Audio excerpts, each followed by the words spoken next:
Olá, amigos.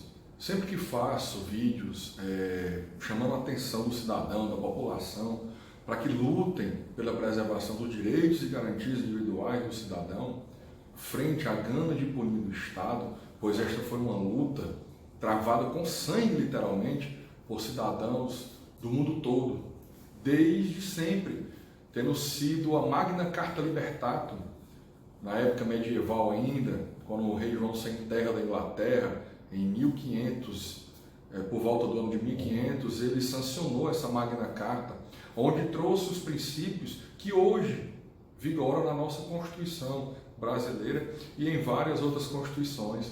O princípio do direito penal, da anterioridade da lei penal, que diz que não há crime sem lei anterior que defina, e o princípio do devido processo penal, legal, constitucional, que diz que não há pena sem prévia culminação legal. Ou seja, a pessoa acusada do crime que for, mais bárbaro que for, ela tem que ser realmente investigada, tanto no inquérito, como depois processada pelo Poder Judiciário, tendo seus direitos e garantias individuais respeitados acima de tudo, pois muita fonte de injustiça é um processo penal ou um inquérito policial realizado ao arbítrio.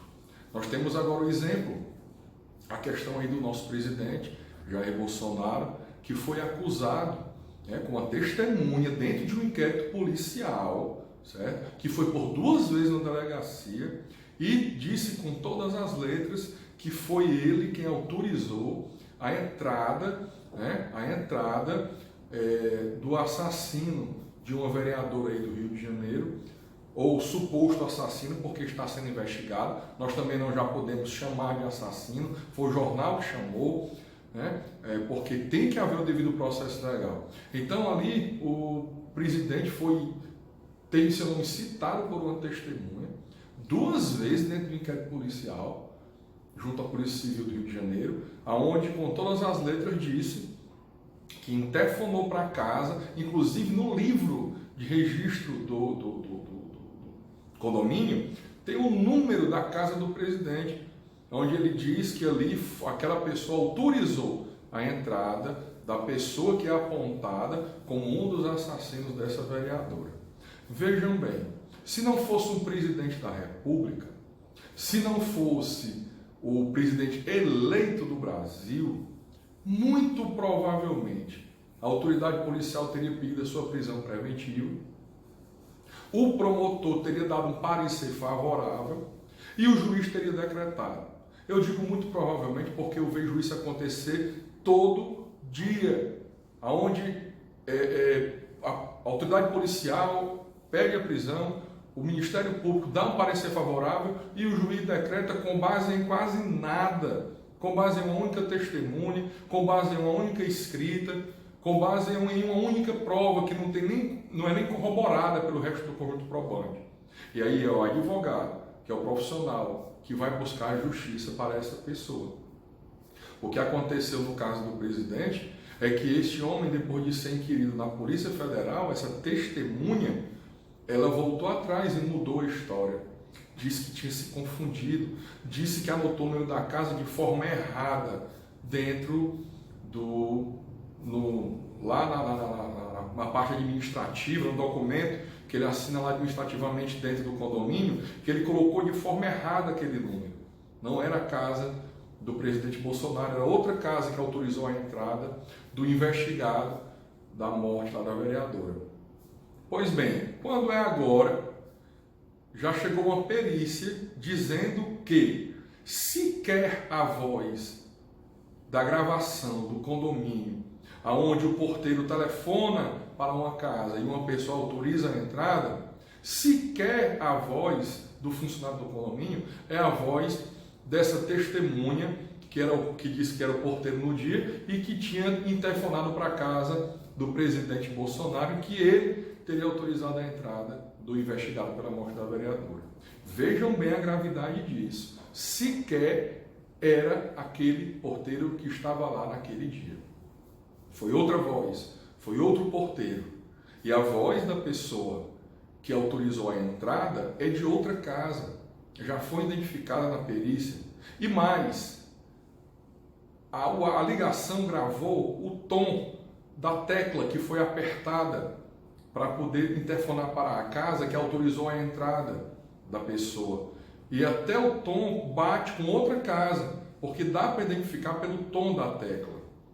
Então isso tudo é para que sirva de lição, inclusive para aqueles, inclusive o presidente Bolsonaro, que era contra aí o juiz de garantia, né, o juiz Sérgio Moro aí, o ministro da Justiça Sérgio Moro, que é contra o juiz de garantias, né, e que é contra tantas outras leis benéficas ao cidadão, como a lei de abuso de autoridade.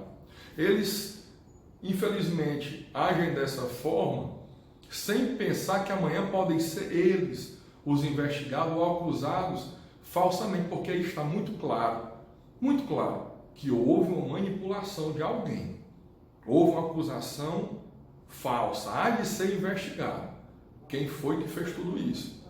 Então, todo cidadão, seja ele quem for, o presidente da República, o ministro da Justiça, quem for, a dona de casa, ou o mecânico, qualquer um, todo cidadão deve exigir os seus direitos e garantias individuais que estão inscritos na Constituição Federal.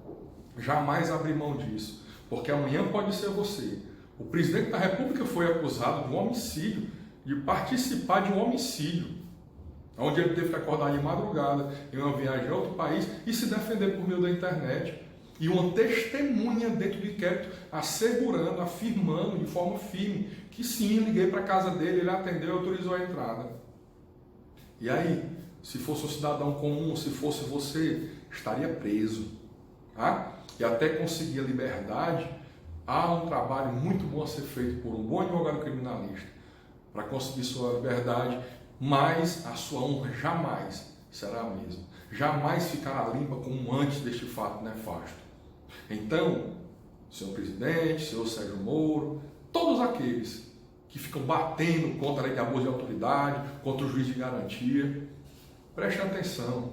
Vamos ter nossas convicções políticas, né? Eu votei no Bolsonaro e não sei quem votarei na próxima eleição, talvez nele novamente, mas não é por isso que eu compactuo com coisas, com ideologias erradas por questões políticas e que vão contra a cidadania, contra os direitos e garantias individuais do cidadão, pois a minha consciência enquanto advogado, defensor da lei, promotor da justiça, não ficaria em paz se eu fosse contra os direitos e garantias individuais do cidadão brasileiro.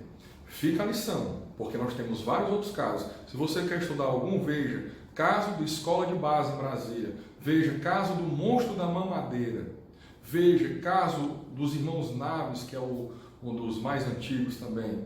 Veja também o caso de um rapaz que ficou preso muitos anos como estuprador sem ser. E veja também o caso do sargento Mota Coqueiro, que foi o homem que foi executado quando tinha pena de morte no Brasil. E quando Dom Pedro II ficou sabendo daquela execução, de que depois descobriu-se que ele era inocente, Dom Pedro II revogou a pena de morte no Brasil. Fiquem atentos para que a vítima não seja você amanhã.